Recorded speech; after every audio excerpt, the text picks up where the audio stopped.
Professora queimou estátua de Nossa Senhora, mas um milagre surpreendeu a todos. Dizer isso em voz alta ainda me soa absurdo, especialmente porque quem diz sou eu, Gabriela, e aquilo que fiz foi tão estúpido quanto rápido, um impulso que passou pela minha mão como se eu não fosse eu. Trabalhei muitos anos naquela escola. Sala dos professores pequena, café queimado, pilhas de correção que nunca acabam e um cansaço que se alojava nos ossos. Não era só fadiga, era um acúmulo de decepções, processos, pais agressivos, metas que não têm rosto humano. Eu me fechava cada vez mais. A fé, que já fora Porto, estava distante. Lembranças de missa me chegavam como se pertencessem a outra vida.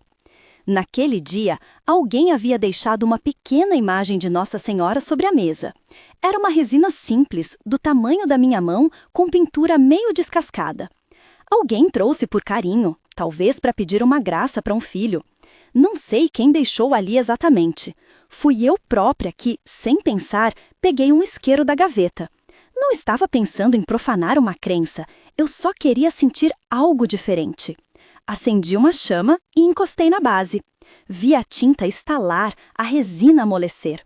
Achei que aquele gesto me libertaria. A chama era quente, imediata, e eu lembrava vagamente do som do plástico se curvando. Em segundos, sobre minhas mãos, não restou mais do que uma pequena pilha de cinzas e um cheiro que me queimou por dentro. No início, senti um alívio superficial, como se tivesse finalmente expulsado algo que me incomodava. Mas o alívio era raso, feito marca de borracha em um papel molhado. Pouco depois, a culpa veio e veio pesada. Primeiro veio um nó na garganta, depois olhos que procuravam uma razão. Era tão contraditório, eu queria passar por cima de uma tradição que não me acalmava mais e me vi semanas depois acordando na madrugada tomada por imagens daquelas cinzas.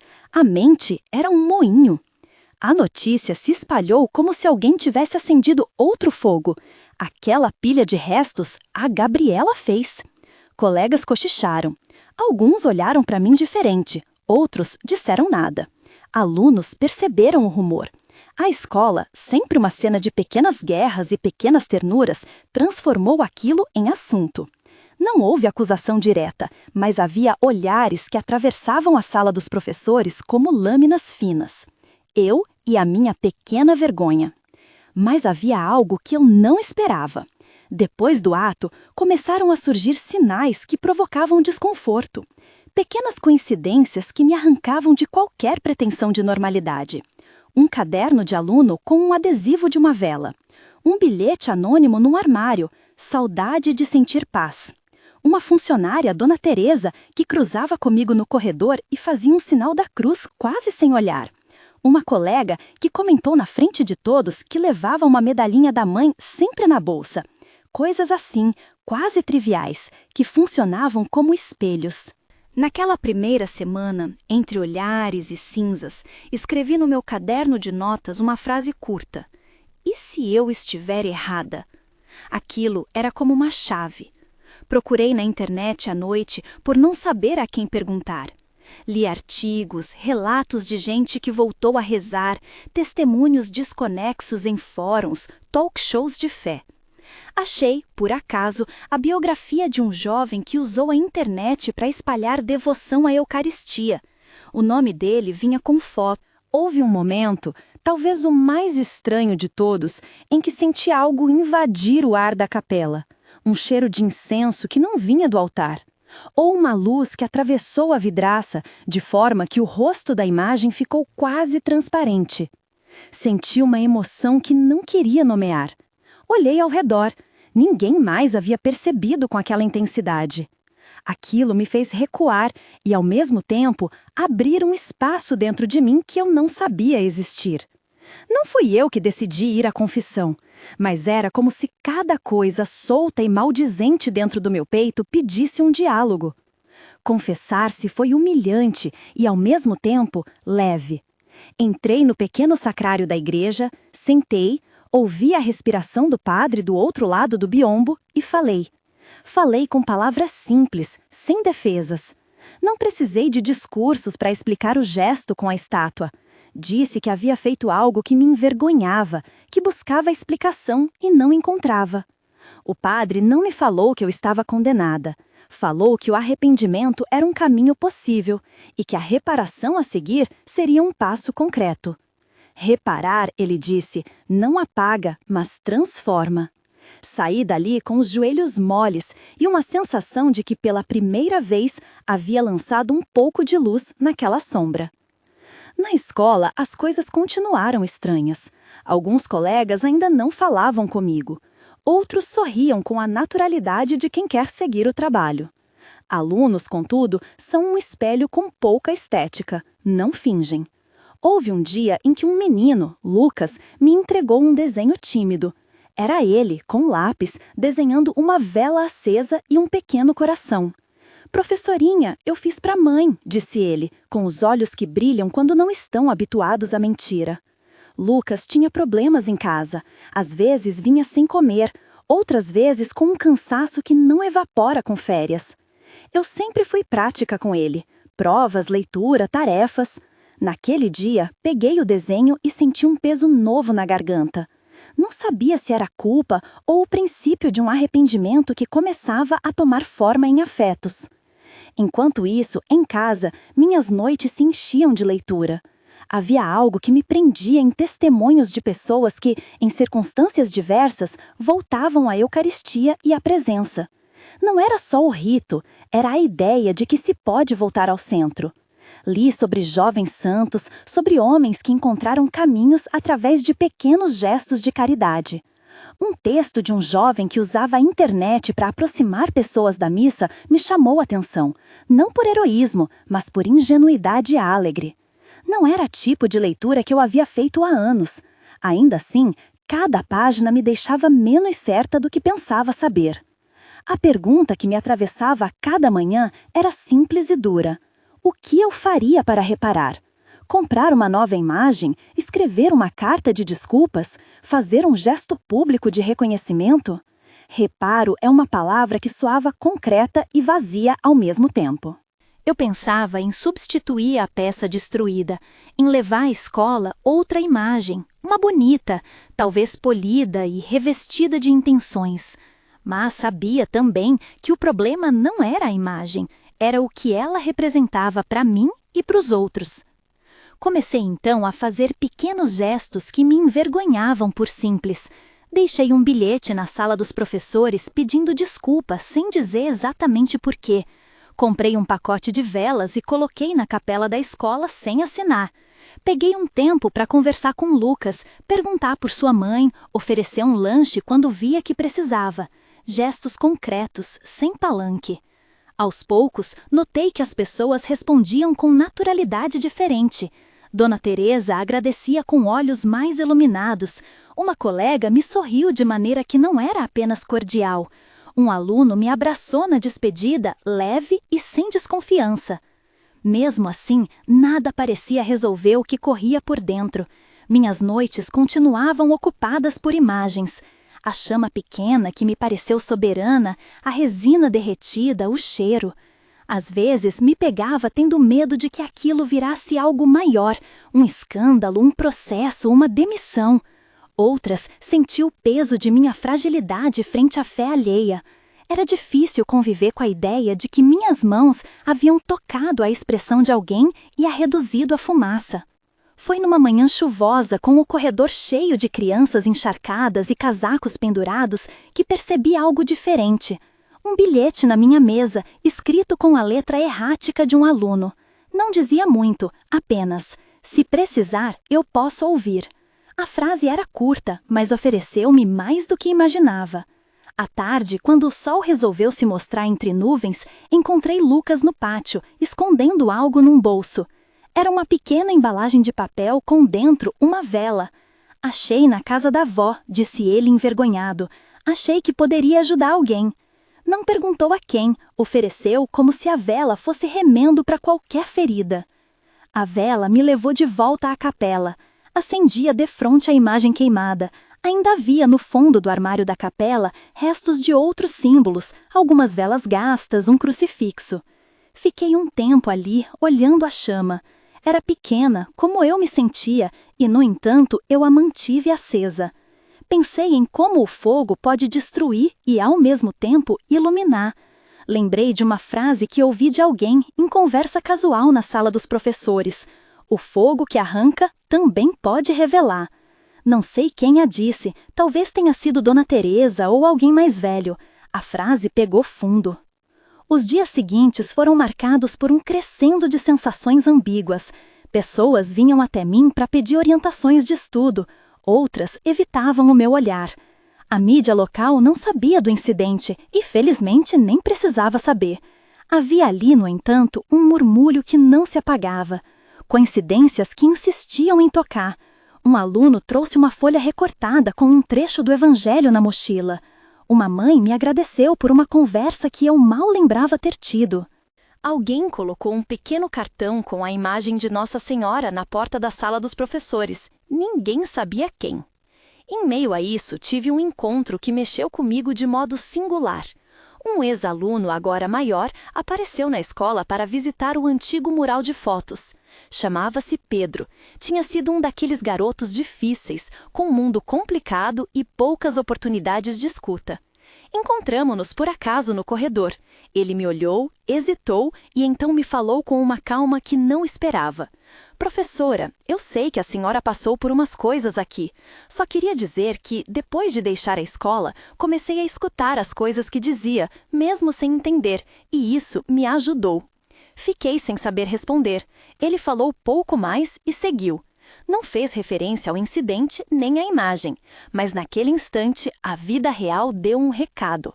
As coisas que plantamos, por descuido ou por amor, germinam de formas que não conseguimos prever. A sensação que me acompanhava era de caminhar numa corda frouxa. Cada gesto de reparação que eu fazia parecia correto, mas insuficiente. Cada ato generoso dos outros me lembrava da minha quebra, daquilo que eu fora capaz de fazer. Ao mesmo tempo, coisas estranhas continuavam a acontecer. Um aluno que nunca ia à missa apareceu uma vez e ficou até o final. Uma colega comentou ter sonhado com uma luz que passava pela janela da escola. Dona Teresa, sempre com um comentário prático, falou que sentiram uma paz repentina enquanto limpava a capela. Coisas pequenas que ninguém poderia usar como prova, mas que se enfileiravam como testemunhas. Foi então que, num fim de tarde em que eu não sabia bem o que fazer com o cansaço, resolvi comprar outra imagem. Não por exibição, não por querer esconder o passado, mas por um desejo quase infantil de arrumar o que eu mesma quebrei. Entrei numa loja de artigos religiosos da cidade, olhei as prateleiras, senti o cheiro de papel e de madeira. Havia estátuas de muitos tipos, pequenas, grandes, coloridas, sóbrias. Escolhi uma que não fosse exuberante, precisava de algo que falasse de simplicidade. Paguei e carreguei o pacote como se carregasse um segredo. Ao sair da loja, uma senhora mais velha parou para me cumprimentar. Olhou o pacote, sorriu e disse: "Que Deus te guie no que você carrega." A frase podia ser apenas educação, sentia, todavia, como uma bênção. No caminho de volta, passei pela capela e entrei com a nova imagem embrulhada. Deixei-a num canto onde ninguém ainda havia visto. Não quis alardear. Eu mesma não sabia se aquilo era concerto, máscara ou início de algo. Naquela noite, escrevi em meu caderno: "Reparar é um ato que pode demorar." Rabisquei, apaguei, escrevi de novo. Havia uma inquietação que não se acomodava. Algo ainda me puxava. Não eram apenas os olhares dos outros, mas a sensação de que, ao tocar um símbolo, eu havia tocado, de algum modo, a história das pessoas ao meu redor. E essa história não era minha apenas. Pertencia a mães, a crianças, a Dona Teresa e a seus netos, a ex-alunos com caminhos tortuosos. Era responsabilidade. Não uma culpa que se carrega para sempre, mas um convite à coragem. Dias depois, no momento em que me preparava para levar a imagem para a escola, algo aconteceu que ninguém poderia prever e que eu, naquele instante, não poderia entender completamente. Estava no corredor da capela, segurando o pacote, quando senti uma presença leve, uma brisa que não vinha da janela, um cheiro que se parecia com incenso antigo, e uma sensação repentina de que aquilo que eu tinha feito não era o ponto final. Havia algo maior em movimento, uma resposta que fugia de explicações. Várias testemunhas disseram depois ter percebido sinais naquele mesmo período. Uma luz incandescente que por um minutinho breve pareceu envolver a pequena imagem diante do altar. O cheiro de areia molhada misturado a incenso. Uma criança que, ao observar a cena, começou a chorar de emoção sem motivo aparente. Pessoas diferentes, relatos diferentes, sincronia que sugeria, no mínimo, que algo havia tocado a comunidade. Não vou afirmar que aquilo foi um milagre. O que direi é que muitos sentiram aquilo como um sinal, e que o sinal mudou a maneira como algumas pessoas olhavam uma outra. Na escola, levei a nova imagem sem fazer anúncios. Coloquei-a num canto discreto e deixei. Alguns alunos notaram, outros passaram batido. Dona Teresa ficou um pouco mais leve quando a viu. Lucas me abraçou um dia sem dizer nada e ficou ali restando a ternura de um gesto simples. Eu continuei trabalhando, corrigindo, explicando gramática e história, mas me movia agora com um peso que não era mais apenas culpa. Era responsabilidade, sim, mas também um sopro de esperança que eu não sabia de quem vinha. E foi exatamente nesse momento de fragilidade reordenada que o inesperado começou a se desenhar com mais nitidez. Pequenos relatos chegaram. Uma mãe que voltou a rezar por causa de uma vela encontrada no meio da noite. Um aluno que reatou contato com a família. Uma senhora que disse ter sentido ao passar pela escola uma paz que há muito não sentia. Nada disso era prova direta de algo sobrenatural. Eram antes gestos de reconciliação, sinais de que as coisas começavam a se mexer. Para mim, aquilo foi tanto consolo quanto inquietação, porque eu sabia que não controlava nada. Eu só podia estar disponível para reparar e testemunhar. Mas havia algo mais persistente e estranho. A lembrança da chama e da resina continuava a visitar meus sonhos. Em alguns, a estátua parecia inteira, sem marcas. Noutras, tinha manchas que, se vistos por alguns, pareciam traços de um rosto. Essas imagens mexiam com todo tipo de cotejo, entre o que eu havia feito e o que podia, humildemente, ser restaurado. Ao mesmo tempo, eu notava que a escola estava, aos poucos, se abrindo para conversas reais. Em vez de sussurros, havia perguntas em voz alta, dilemas que as pessoas queriam enfrentar sem fingir que tudo estava bem. E então, uma tarde, quando a escola já estava vazia e eu ainda reorganizava papéis, ouvi passos. Era Dona Teresa, com uma bandeja de biscoitos caseiros, como sempre. Parou na minha mesa, deixou a bandeja e, num gesto que eu já conhecia, ofereceu-me um biscoito. "Para você que anda com o coração apertado", disse ela. Sorri por educação, mas por dentro senti algo quebrar suave, como uma placa de gelo rachando na primavera. Era conforto simples, humano, um tipo de cura que não se anuncia. Ao aceitar o biscoito, senti que a história não se encerrava no meu erro. Havia mãos dispostas a limpar e restaurar. A narrativa, no entanto, não estava pronta para fechar. Outros incidentes começaram a se amontoar, cada qual com sua própria medida de estranheza e ternura. Mensagens anônimas, velas acesas sem dono declarado, recados de alunos que nunca se expressavam. Cada peça, por minúscula que fosse, formava um mosaico que apontava para algo maior. Eu passei de protagonista do meu próprio medo para testemunha de uma trama coletiva. E foi aí que, numa manhã de domingo em que a chuva lavava o pó da cidade, corri para a missa não por devoção planejada, mas por curiosidade que virou necessidade. Sentei no último banco, ao lado de uma mulher que cheirava a sabão e a vida de quem cuida de família. Ao redor, rostos conhecidos da escola, alguns tímidos, outros resolutos. Durante a consagração, houve um silêncio tão denso que parecia que tudo, as palavras, os passos, as lembranças, se alinhava. Não vou dizer que senti vislumbres de provas sobrenaturais. Direi apenas que houve um momento em que meu coração se expandiu e algo passou por cima de mim como um rio. Saí dali com a sensação de que algo aconteceria e que eu, de algum jeito, continuaria a participar. Ainda assim, o que faltava era um acontecimento que desse forma a tudo aquilo. Pequenas conversões e gestos de reparação já haviam começado, mas a comunidade ansiava por algo que transformasse a história em testemunho público, um sinal, um evento reconhecível, algo que fizesse as pessoas sentirem que aquilo não era só coincidência. Talvez fosse vaidade da escola, ou talvez o desejo humano de encontrar narrativas que façam sentido do mistério. Eu não sabia. O que eu sabia é que meu coração estava mais leve para enfrentar o dia a dia, para ouvir, para reparar e para acolher o que viesse. E foi quando menos esperava que uma notícia começou a se espalhar pelos corredores com o sussurro de quem traz novidade que pode quebrar o costume. Havia testemunhas que relataram algo incomum junto à imagem que eu havia levado para a capela da escola. Alguns diziam que uma luz peculiar cruzara o recinto. Outros mencionaram um aroma delicado como de incenso misturado à chuva. Uma estudante, em pranto, falava de um consolo óbvio e desarrazoado. Não posso afirmar com certeza científica o que aconteceu. Só posso contar que muitos, professores, funcionários, alunos, pais, sentiram algo que interpretaram como graça. No entanto, a história ainda estava longe de sua resolução. Enquanto muitos reagiam com oração e conversa, outros mantinham uma distância cética. Eu própria me via pendendo entre duas certezas, a de que precisava continuar reparando e a de que algo maior podia estar trabalhando através de tudo aquilo. Minha vida cotidiana seguia, aulas, provas, plantões, mas havia uma nova dimensão que dava sentido a gestos simples. Acender velas, ouvir alunos, arrumar papelada com mais paciência.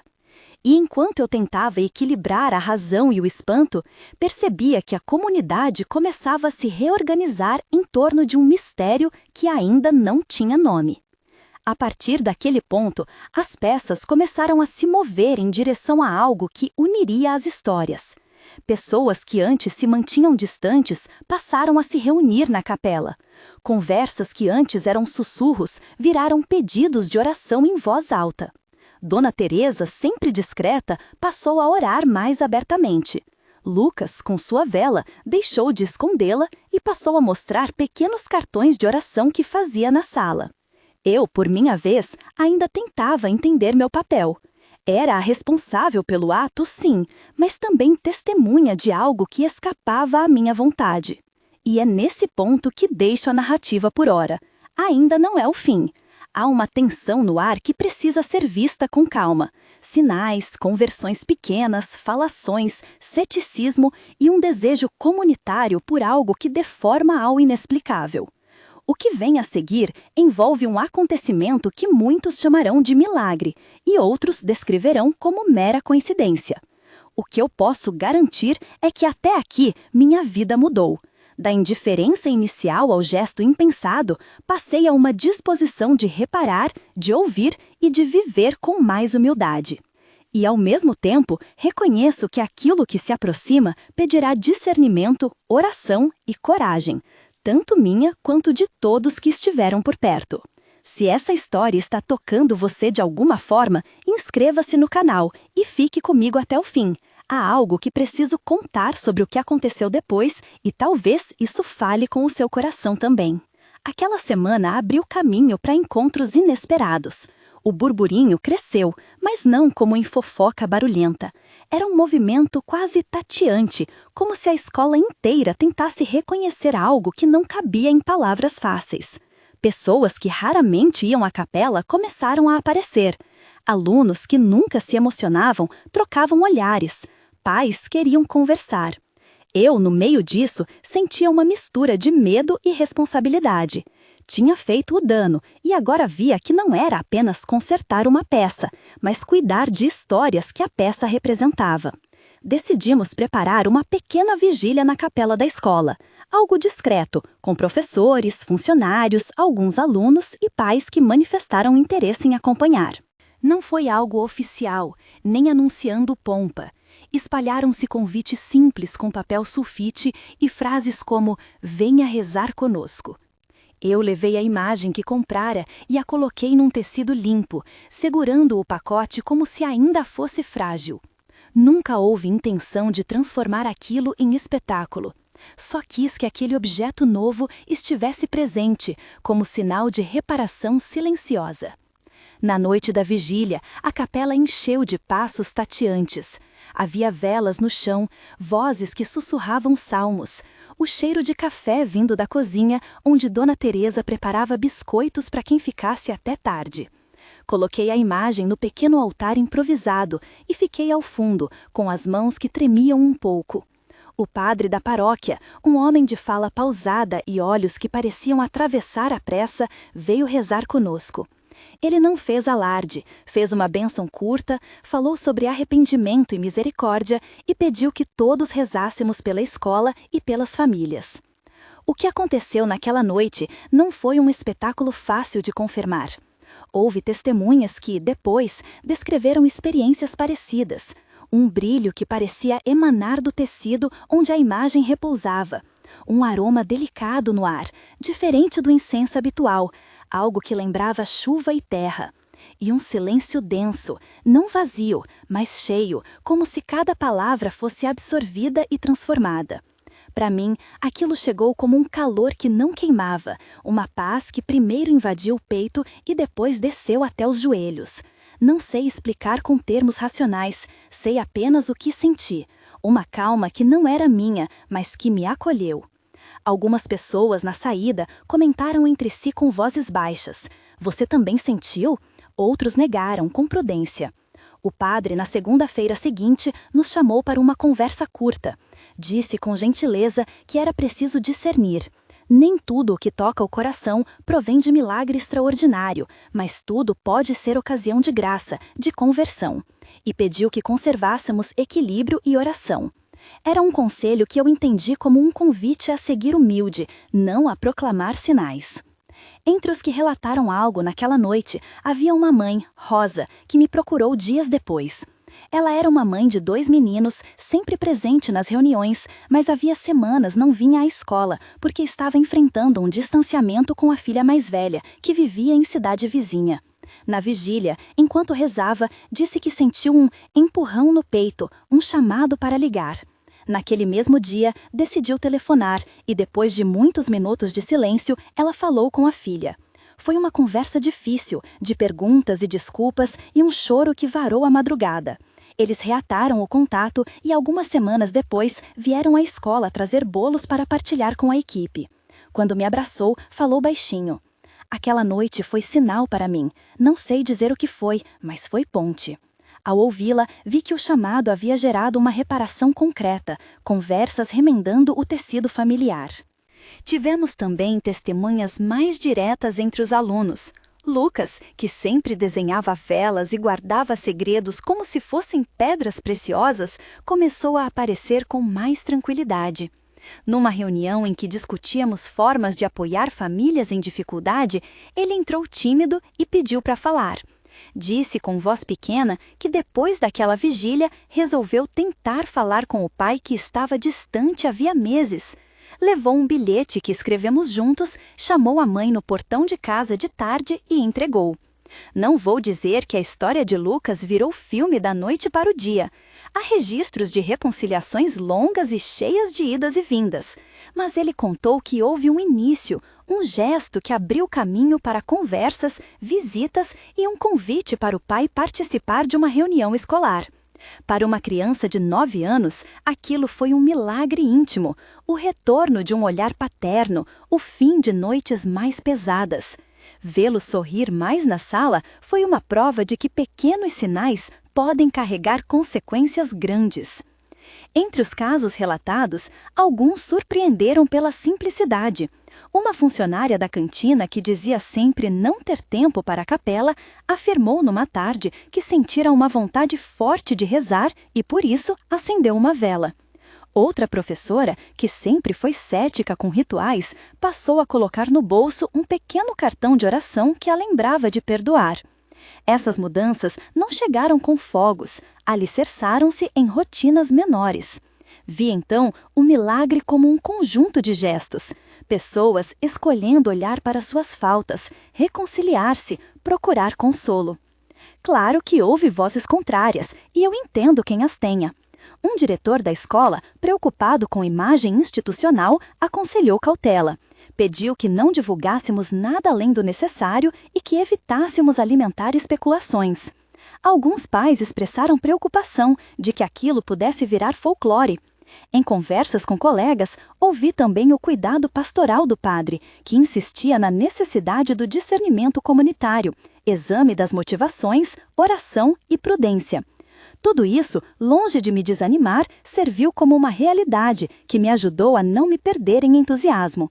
Ao mesmo tempo, senti que a comunidade experimentava algo que pedia escuta e que a melhor postura era acompanhar, orar e estar presente.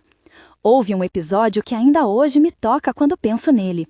Uma tarde, um senhor entrou na capela enquanto eu estava apoiando a escuta de um aluno. Ele parecia cansado, com os ombros encolhidos e a voz de quem há muito só fala com máquina registradora ou xerox. Aproximou-se do altar discretamente, tocou a imagem com a ponta dos dedos e, do nada, começou a contar da perda da esposa e de como havia deixado de ir à missa por achar que não tinha mais lugar. Contou que na noite da vigília fora até a janela da capela, olhara e sentiram um calor no peito que o impeliu a entrar. Depois de falar, pôs a mão na minha de forma simples e disse: "Não sei se foi milagre. Só digo que hoje voltei a chorar. E com isso, voltei a conversar com meu filho. A gente se entendeu. Ele chorou, eu chorei também. Naquele choro não havia espetáculo, havia encontro." Pessoas assim, com trajetórias marcadas de perdas e pequenos reinícios, foram as que habitaram o centro do que chamaram de graça. Ao longo das semanas, fui percebendo que minha reparação precisaria de passos mais visíveis. Pedi ao padre a oportunidade de falar numa assembleia, não para justificar-me, mas para pedir perdão aberto. Aquilo me aterrorizou. Expor o erro em público, olhar para os rostos feridos, aceitar a atenção. No dia, respirei fundo e falei com voz tremida. Contei o que havia feito, como um ato impensado de rebeldia, e expliquei o que vinha tentando desde então: reparar nos gestos, ouvir, aprender. Pedi desculpas especialmente às mães e aos pais, que depositavam confiança em mim, e a todos que haviam sido atingidos. Não esperava aplausos, esperei reações, perguntas, talvez raiva. Surgiram lágrimas, sim, e também abraços.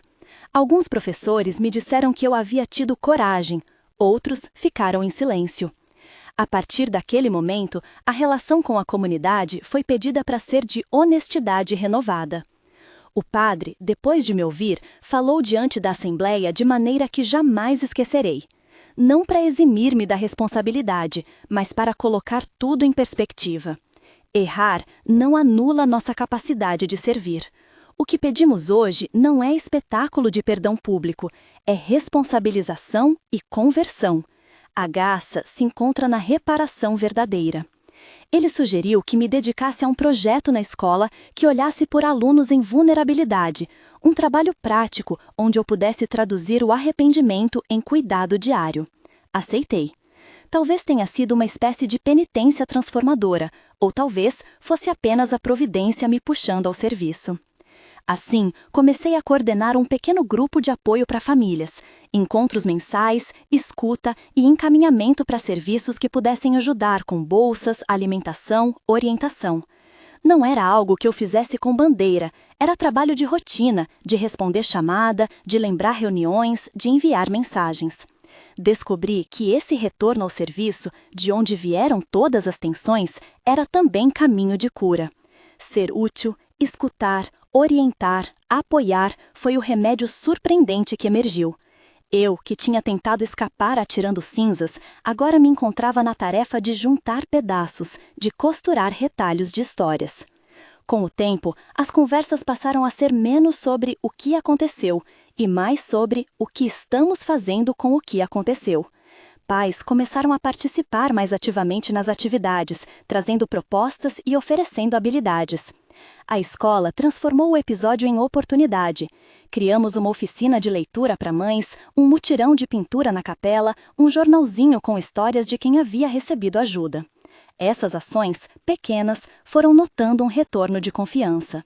Quando vejo uma mãe que antes evitava conversar comigo pedir para ajudar a organizar um evento, vejo que a curva da perda pode ser transformada. Não posso omitir que a minha relação com a imagem de Nossa Senhora mudou profundamente. O novo objeto, que antes eu carregava com um segredo envergonhado, passou a ser um ponto de encontro. Não atribuí à estátua poderes, mas passei a vê-la como memória sensível daquilo que um símbolo pode suscitar: lembranças, dores, misericórdias. Às vezes, sozinha na capela, coloco as mãos sobre o tecido que a envolve e suspiro. Outras vezes, deixo que alunos coloquem recadinhos, pedidos e desenhos junto a ela. Aprendi a não agir com violência diante de símbolos que pertencem a outras pessoas. Houve uma reação betônica de alguns que nunca entenderam. Em uma reunião de pais, uma senhora comentou que achava tudo meio místico demais, que fazia diferença cuidar de contas e deveres escolares. Compreendi sua inquietação e concordei em parte. De fato, a escola precisava de estrutura, não apenas de espiritualidade. Mas respondi que cuidar da alma e cuidar de tarefas é para mim a mesma obra, porque crianças sem escuta também falham na matemática e no afeto perdido. Às vezes, a crença e o pragmatismo se encontram em uma mesa com café, e é ali que realmente acontece a reconstrução. O padre acabou sendo um aliado discreto. Em uma conversa particular, ele me disse algo que ficou com gosto de sal e pão. Gabriela, é preciso que você se permita ser instrumento de reconciliação. Não porque você mereça, mas porque o Senhor encontra modos de transformar o erro em servir. Ele não minimizou minha culpa, apenas abriu a possibilidade de que meu arrependimento se convertesse em compromisso, e eu aceitei isso como missão. Com o passar dos meses, percebi que o milagre anunciado no título das conversas não era um fenômeno único de luz que caía do céu, nem um evento encapsulado em uma só cena cinematográfica. Era algo fragmentado, distribuído pela comunidade. Pessoas buscaram terapia, famílias voltaram a se falar, alunos passaram a se envolver em projetos e a escola recuperou um tom de cuidado. Para alguns, aquilo era explicável por psicologia social.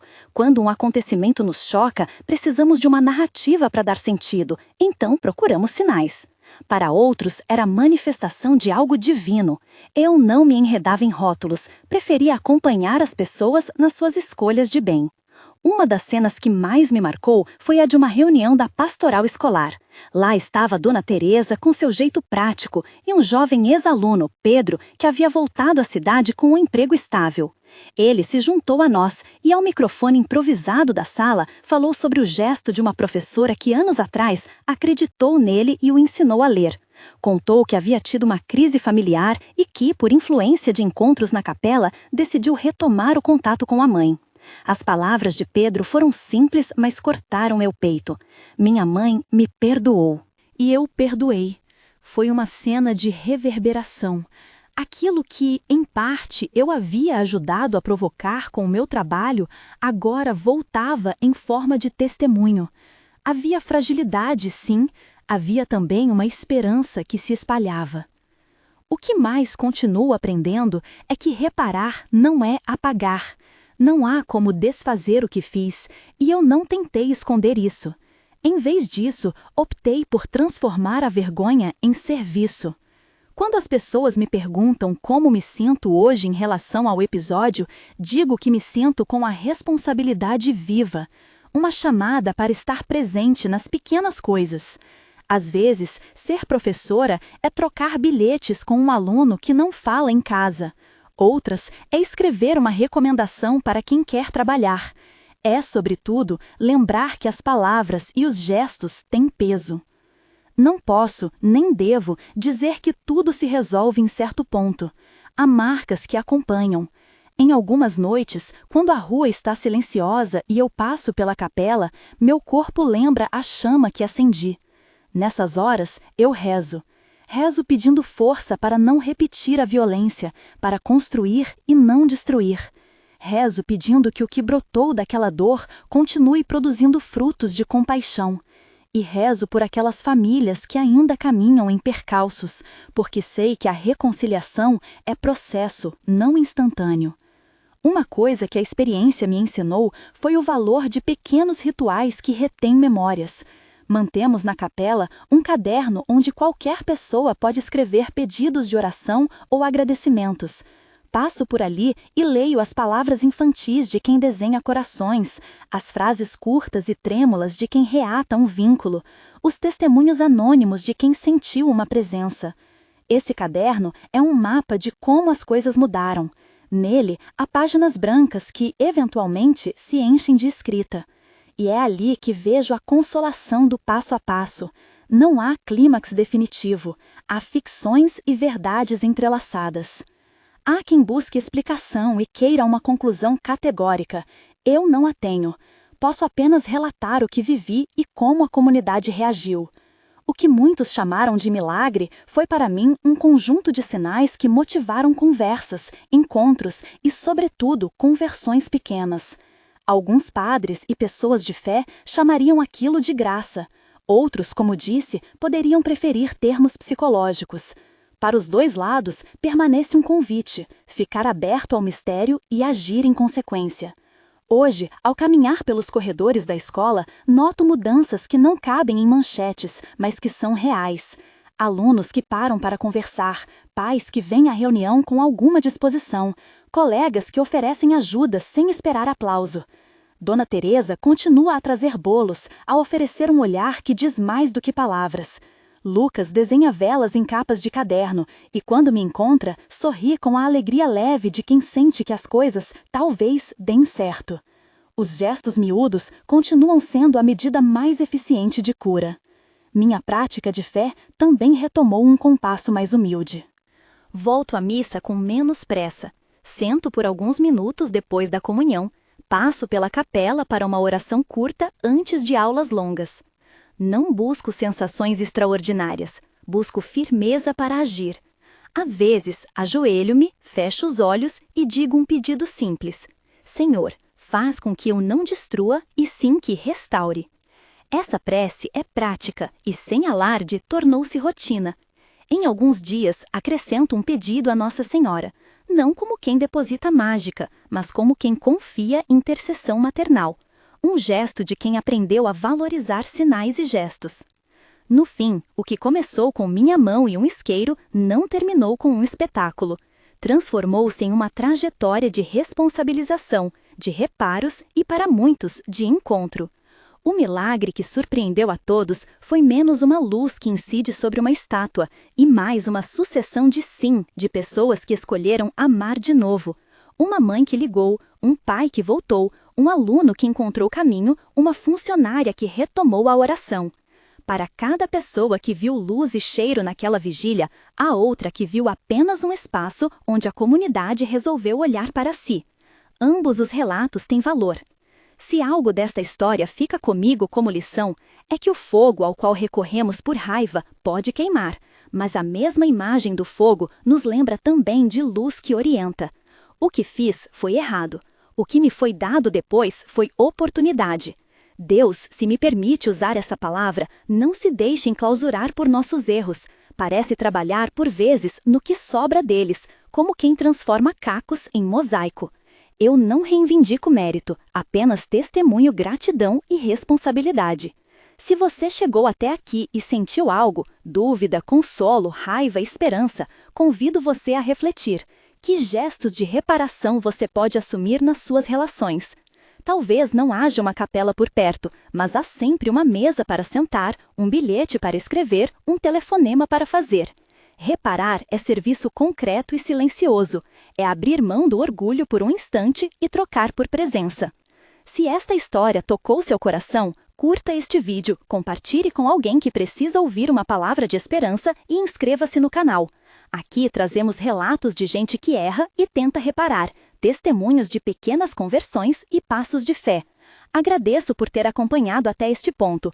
Rezo para que, onde houver cinza, alguém se disponha a varrer, e que, onde houver chama mal dirigida, alguém acenda uma vela para iluminar o caminho.